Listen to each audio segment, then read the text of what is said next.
Computer testing!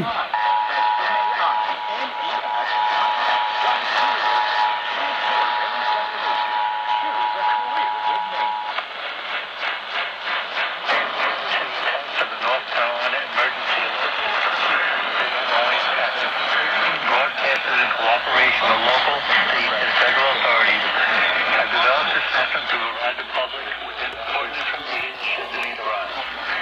This concludes the monthly test of the North Carolina Emergency Alert System.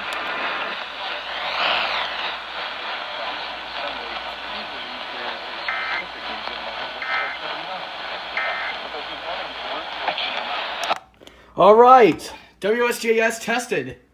I didn't know that they were going to test. WSJS, that's actually a AM sports station that's located in Winston-Salem, North Carolina.